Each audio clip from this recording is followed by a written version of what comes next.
Muito bom estarmos juntos mais uma vez, a Bíblia aberta, o coração, a mente também abertos para contemplar Jesus Cristo através dos seus ensinamentos.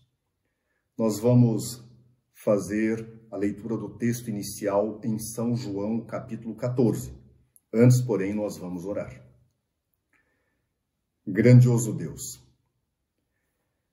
outra vez nós nos reunimos convidando ao Senhor para estar ao nosso lado. Abençoa a nossa vida, abençoa a nossa família, abençoa a nossa casa, que seja um lugar da tua habitação. E então abençoa as pessoas que estão ao nosso redor, através de nós mesmos, para que elas e nós possamos andar no caminho que leva a Cristo Jesus. Ajuda-nos no estudo desta hora, pois nós pedimos e agradecemos em teu santo nome. Amém. São João, o capítulo 14, o versículo 15. Nós lemos assim, palavras de Jesus. Se vocês me amam, vocês guardam os meus mandamentos. Cada país tem o seu conjunto de leis. Falando do conjunto de leis do nosso país, nós podemos citar a Constituição Federal, o Código Civil Brasileiro, o Código de Processo Penal, o Código Penal, o Código Penal Militar, o ECA, o Estatuto da Criança e do Adolescente, enfim, um conjunto de leis, e cada país tem o seu para reger a sua sociedade. Carolina Pérez, ela diz que ninguém duvida de que as legislações são imprescindíveis para o funcionamento de uma sociedade. E se as leis não existissem, ela comenta que cada um agiria conforme o que julgasse correto. O ditado diz, cada cabeça, uma sentença. Alguns acham que isto é certo, outros acham que é errado, e então isto causaria uma grande confusão, uma anarquia. Existem, meus irmãos, algumas leis que são bem diferentes. Algumas leis, elas são, no mínimo, estranhas. Elas não são tão comuns. E por isto, algumas prescrevem, outras necessitam ter o seu texto alterado a fim de que possam continuar valendo como lei, e algumas desafiam a inteligência do cidadão, onde ele busca entender o que e o porquê, enfim. Para vocês terem uma ideia, no ano de 1894, uma cidade do interior de São Paulo criou uma lei proibindo comer melancia. Isso mesmo. Por quê? A lei proibia comer melancia, porque se acreditava que a fruta era a causa de algumas doenças, como a febre amarela e o tifo. Esta lei, ela prescreveu, mas isto já por volta de 1930. É algo interessante. Uma outra lei, em Blythe, na Califórnia, diz que qualquer pessoa pode usar um par de botas de cowboy, mas para isto precisa ter no mínimo 2 vacas. Está na lei. Na Tailândia, existe uma lei que diz que se você jogar um chiclete no chão, após mascá-lo, você é advertido e é multado em $600, pouco mais de R$3.000. E se você se recusar a juntar aquele chiclete para jogar no lixo, então você é preso imediatamente. São leis. Algumas, de fato, são estranhas, mas está na lei. Deus, a Bíblia vem mencionando do Gênesis ao Apocalipse, também deu sua lei aos homens. E o que nós precisamos relembrar. Nenhum dos mandamentos da lei de Deus precisou ser alterado em seu texto. Nenhum deles precisou ser corrigido. Nenhum destes mandamentos prescreveu, deixou de existir, perdeu a validade. Não. É a lei de Deus que faz diferença na vida de todo aquele que a conhece e que a obedece por amor a Cristo Jesus.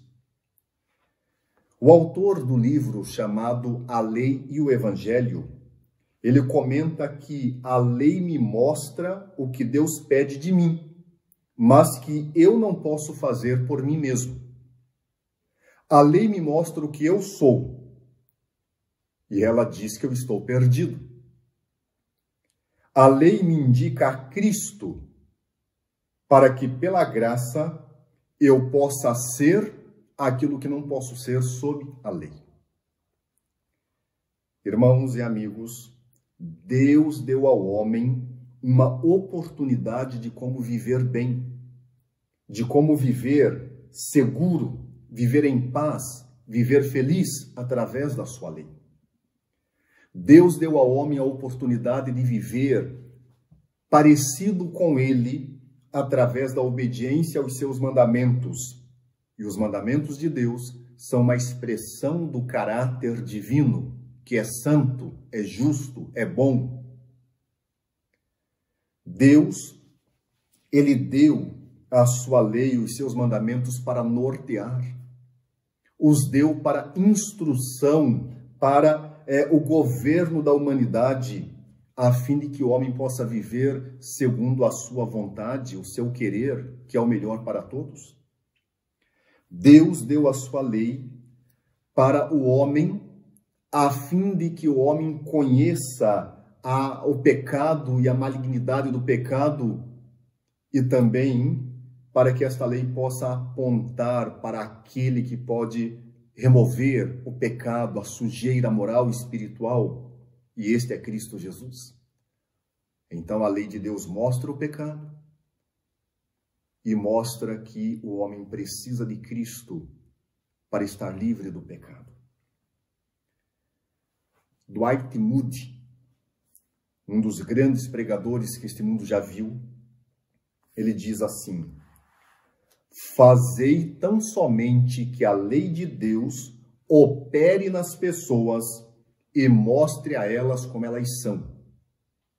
Sim, a lei mostra o pecador carecendo do Salvador.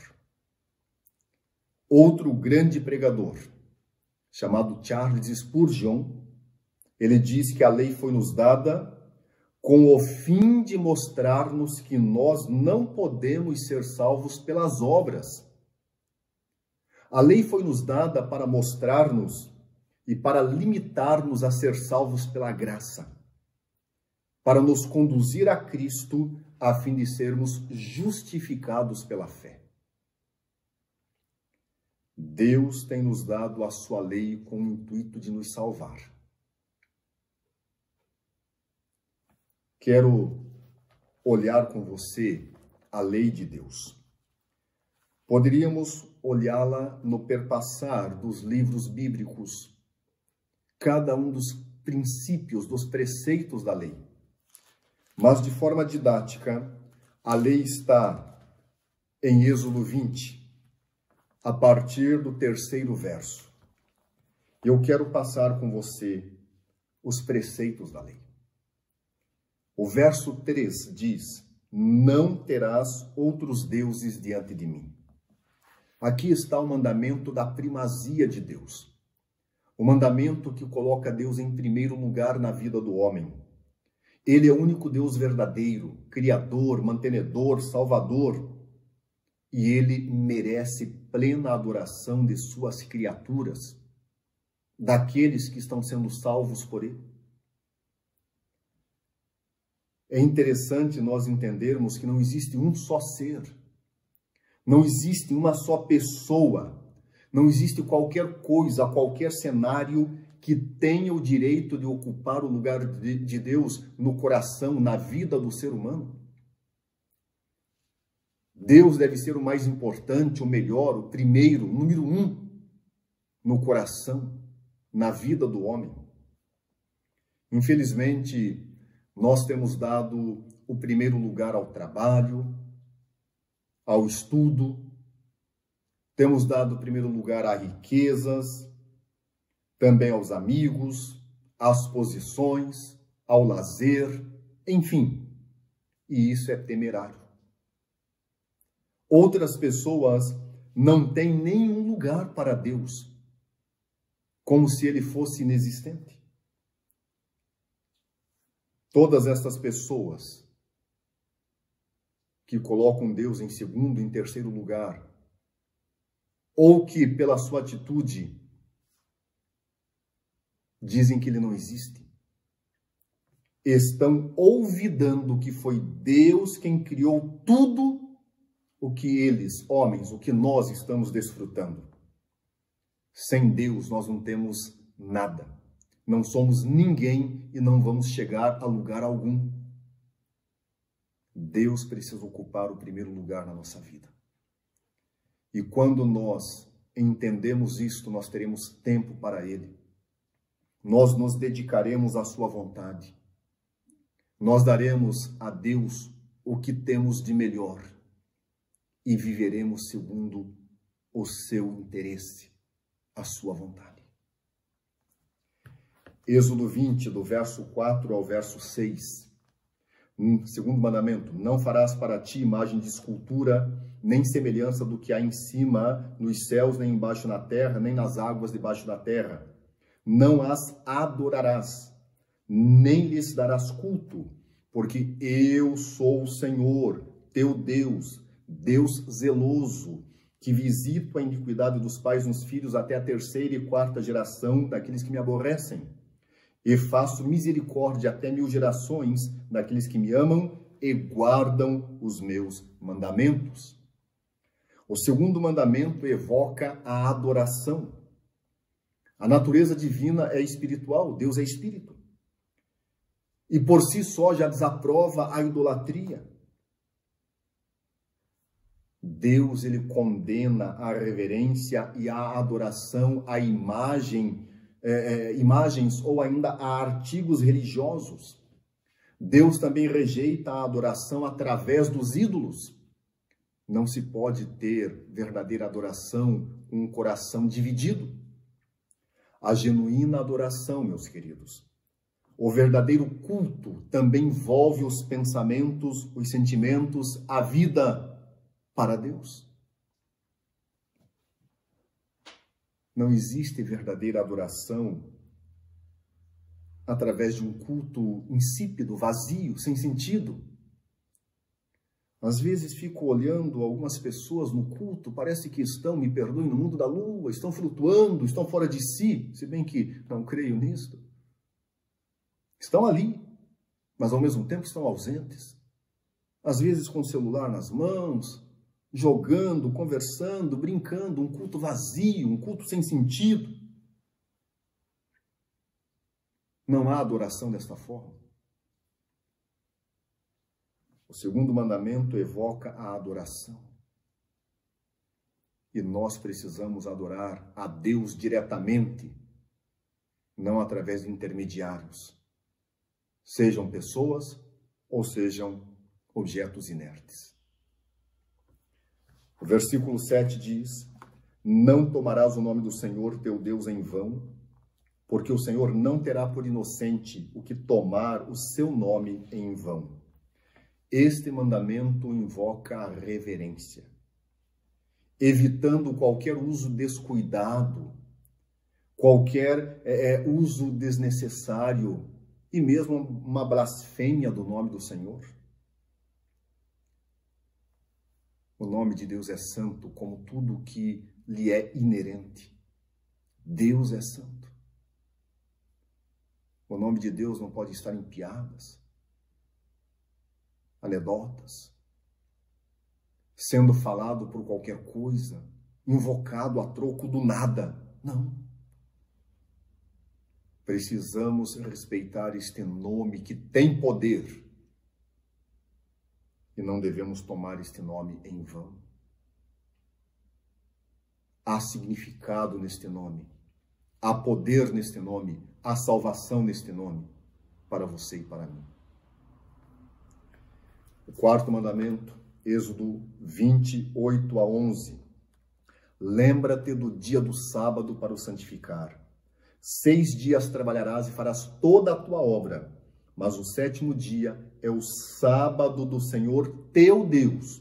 Não farás neste dia nenhum trabalho, nem tu, nem o teu filho, nem a tua filha, nem o teu empregado, nem a tua empregada, nem o teu animal, nem o teu visitante dentro da tua casa.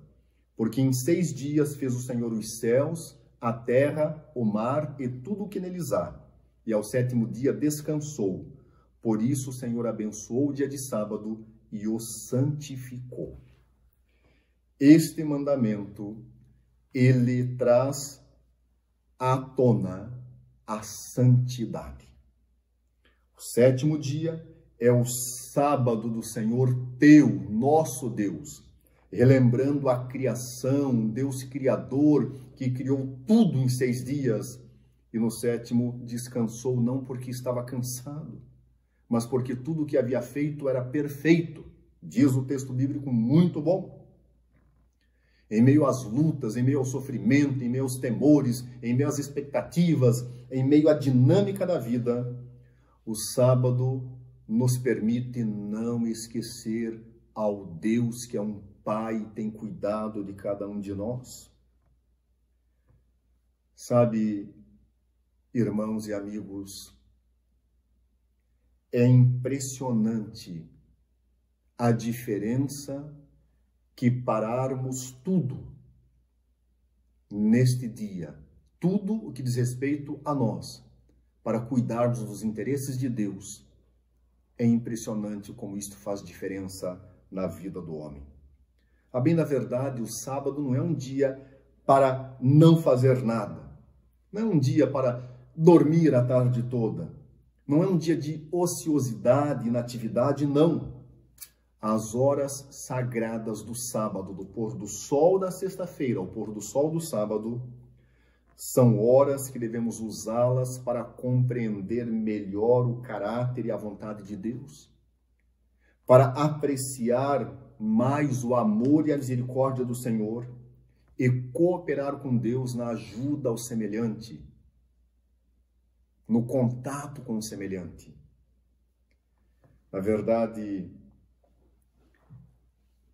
é impressionante quando nós, segundo Isaías 58, versos 13 e 14, focamos na vontade, nos interesses do Senhor neste dia.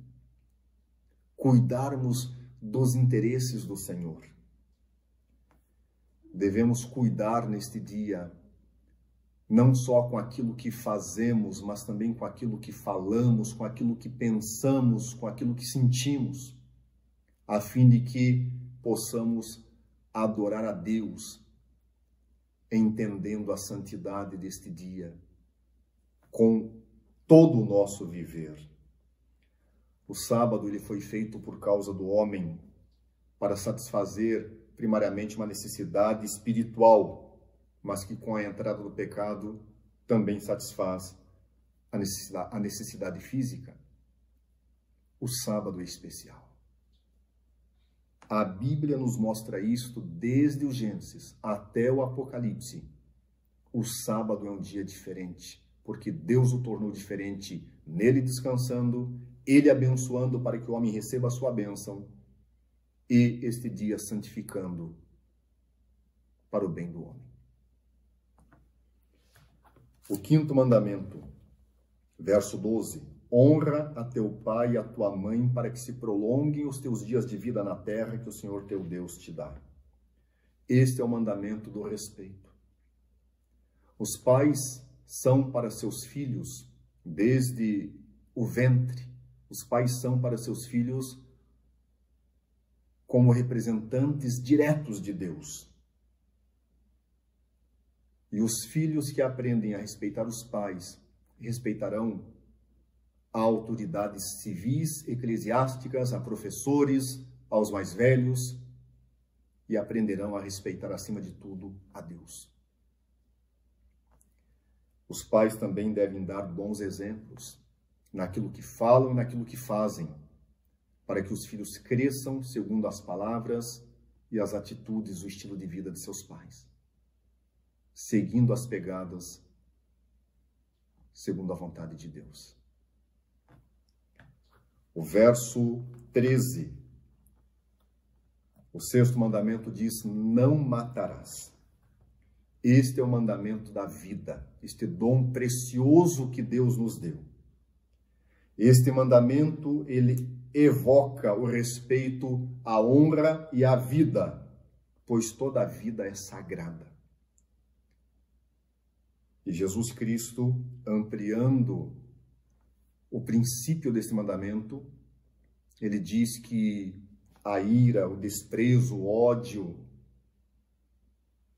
a marginalização de outra pessoa, tudo isso é condenável, porque está dentro do princípio do sexto mandamento. Este mandamento proíbe tanto o matar fisicamente quanto o matar emocionalmente, porque a vida, ela tem que ser com todo o vigor em todas as suas esferas. Não matarás. O sétimo mandamento está no verso 14. Não adulterarás. Não adulterarás.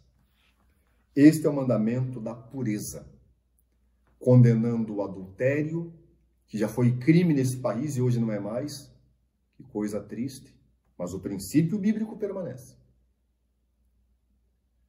Proíbe o adultério, a fornicação, que é o relacionamento marital entre pessoas solteiras. Este mandamento proíbe toda a impureza, não importa a classe, o tipo da impureza. O que se vê, o que se ouve, o que se fala, o que se folheia, o que se navega na internet, não importa. Seja impureza real, virtual, presencial, este mandamento está protegendo o homem, a mulher, e também protegendo o vínculo sobre o qual se edifica a família, que é o casamento, uma das duas instituições que permanecem desde o Éden até hoje, o matrimônio. A outra instituição é o sábado, do qual já falamos. O oitavo mandamento, verso 15. Não furtarás. Este é o mandamento do direito à propriedade.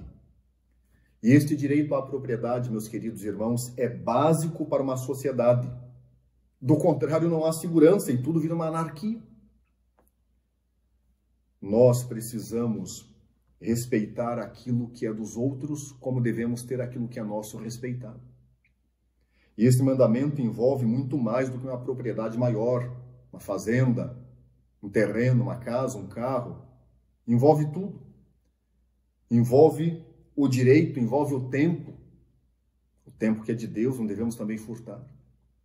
Este mandamento, ele diz respeito a sermos honestos nas transações comerciais. Na venda de um automóvel, não ocultar os vícios que este automóvel tem, os defeitos. Também, no passarmos pelas divisas territoriais dos países com alguns produtos, devemos declarar cada produto e devemos pagar os impostos. A declaração do imposto de renda não devemos sonegar. Enfim, este mandamento diz para não furtarmos. Não importa se é uma bala, se é um centavo ou se é um banco, R$1 milhão. Não é nosso. É de alguém, é de um dono. E nós devemos respeitar esta propriedade. O nono mandamento, verso 16, não dirás falso testemunho contra o teu próximo. Aqui está o mandamento que evoca a verdade.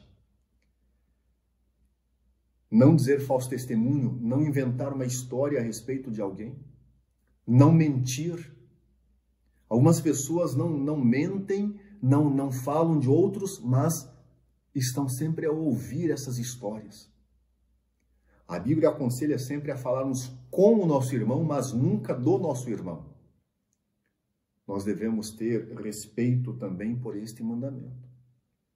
Devemos preservar a verdade, sermos verazes.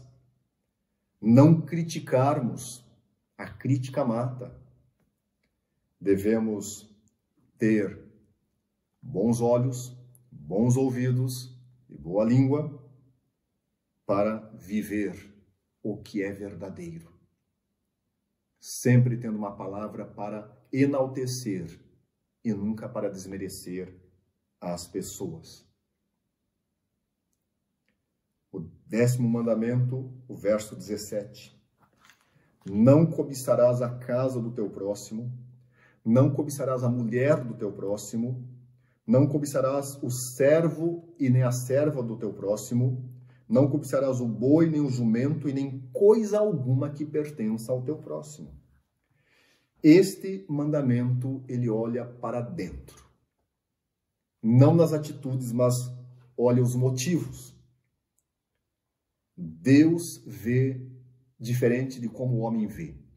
O homem vê o exterior, Deus vê o interior. Aqui estão os motivos. Os nossos pensamentos, os nossos sentimentos, o porquê fazemos ou deixamos de fazer. Deus conhece tudo o que está aqui dentro. E nós somos, irmãos, responsáveis pelos nossos motivos, tanto quanto pelas nossas ações diante de Deus. Alguém disse, aqui no comentário bíblico adventista, diz que o mau pensamento promove o mau desejo. E o mau desejo promove logo uma má ação. Um mau pensamento, um mau motivo, uma má ação. Aqui estão os mandamentos do Senhor. Aqui está a lei que Deus deu à humanidade, não aos judeus, não aos hebreus, mas deu ao homem, porque estes mandamentos, esta lei é uma expressão do caráter de Deus. A lei de Deus, queridos, não salva o homem. Quem salva é Cristo Jesus. Ele é o Salvador. E Cristo Salvador diz o que nós lemos lá no verso inicial. Se vocês me amam, vocês, guardam os meus mandamentos. Os 4 primeiros mandamentos: não ter outros deuses, não fazer e não adorar imagens, não tomar o nome de Deus em vão e nos lembrar do sábado para o santificar, dizem respeito a Deus. Por isto, amar a Deus sobre todas as coisas, de toda a nossa força, alma e entendimento.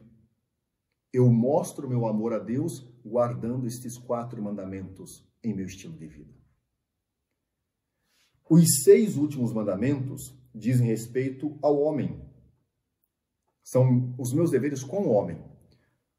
O 5º, 6 últimos. Honrar pai e mãe, não matar, não adulterar, não furtar, não dizer falso testemunho e não cobiçar. E aí eu demonstro meu amor ao próximo como a mim mesmo, guardando estes 6 últimos mandamentos. Então, no conjunto dos mandamentos, os 4 mais 6, Deus me mostra como amá-lo, e a você também, como amá-lo e como amarmos ao nosso semelhante. No entanto, a verdadeira observância da lei, ela está envolta pela graça de Cristo, porque a lei de Deus é a lei do amor.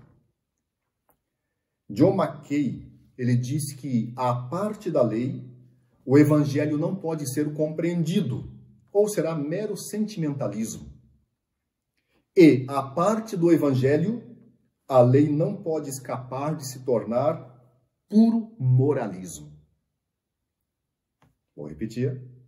A verdadeira observância da lei está envolta pela graça de Cristo, porque a lei de Deus é a lei do amor. Peter Eldersveld diz que a lei de Deus é a lei do amor. E nós podemos entender o porquê. Como? Deus é amor. E Deus quer que sejamos amor também, porque fomos feitos à sua imagem. Deus quer que nós amemos como Ele ama. Esta é a razão por que Deus nos deu a sua lei. Ela nos conta em termos práticos o que significa amar e como podemos testar o nosso amor?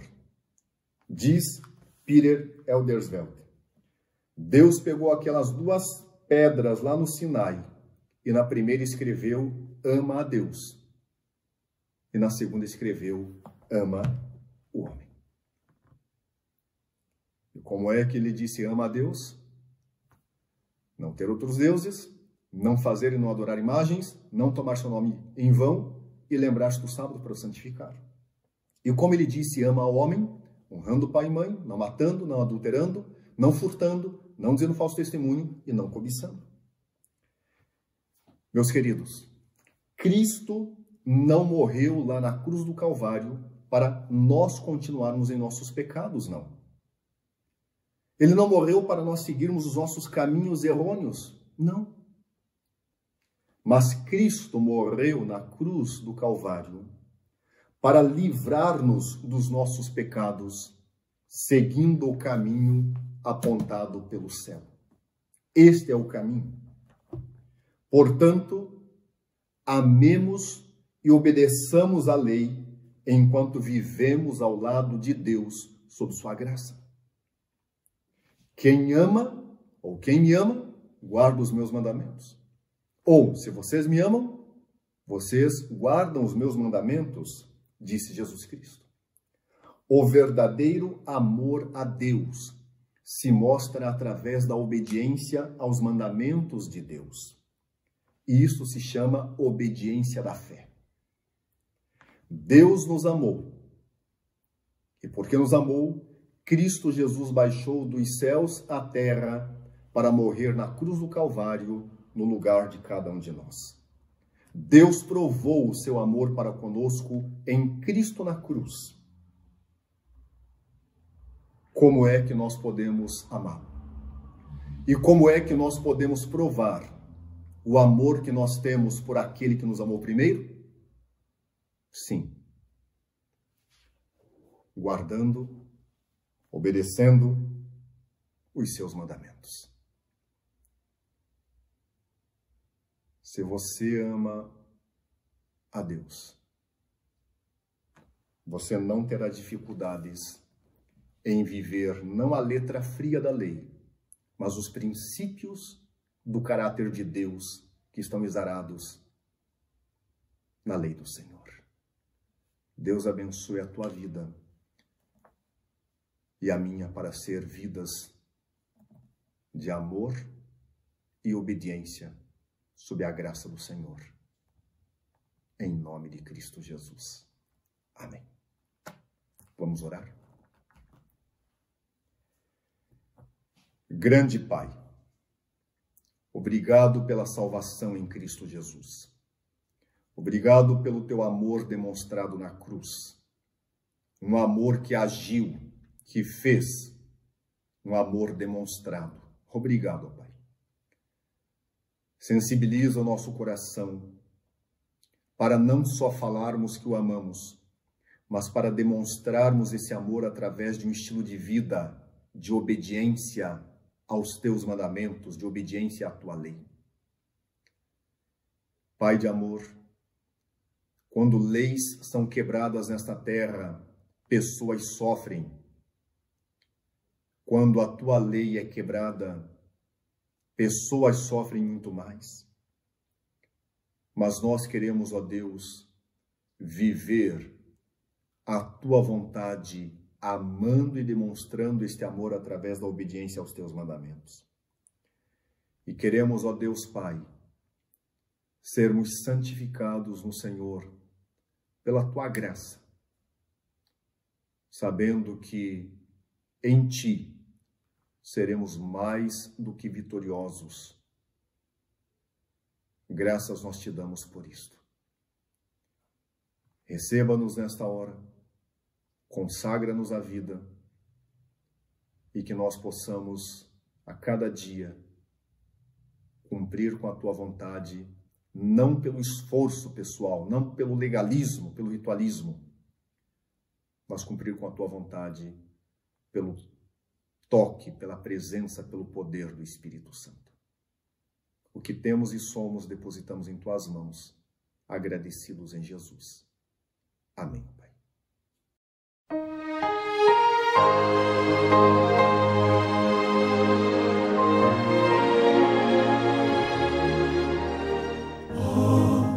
Quanto amo a tua lei, ela é o meu prazer, Senhor.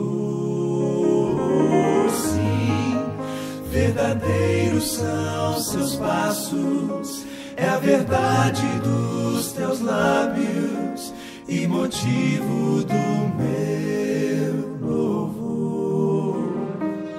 Bem-aventurados os que andam na lei, nela tenho vida, não me esquecerei.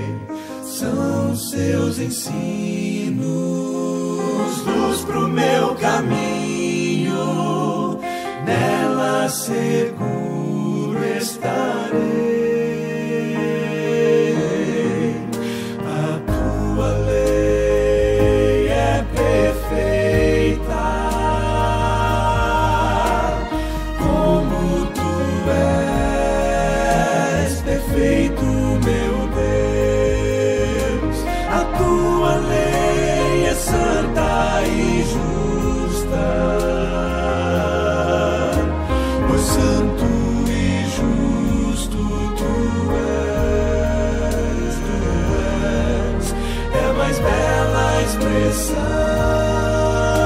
Do teu coração, é teu próprio caráter, Senhor, Senhor. Reflete a grandeza e a tua beleza, revela por mim teu amor.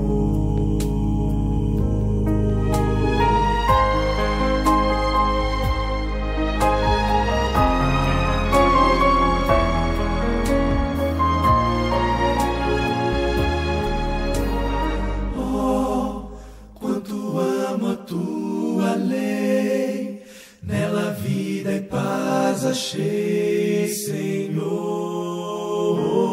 Sim, tenho a luz dos seus ensinos, ilumina o meu caminho e me leva ao Salvador.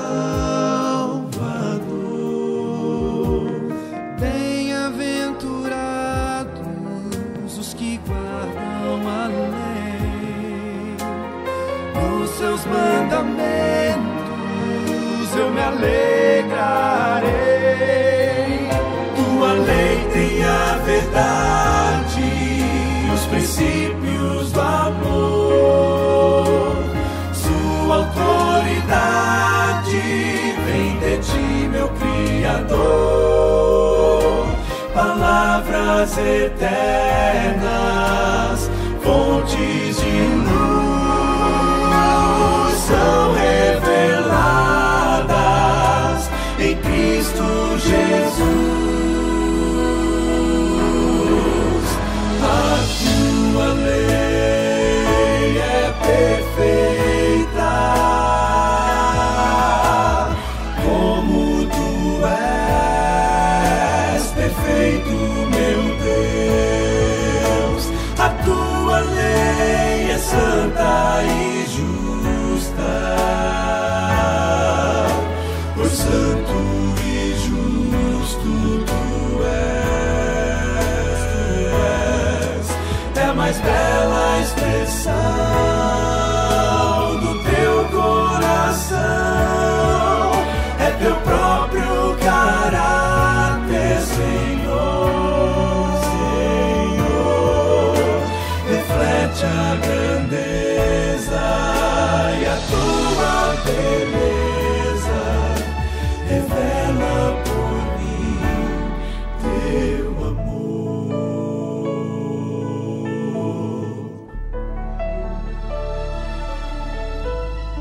Oh, quanto amo a tua lei.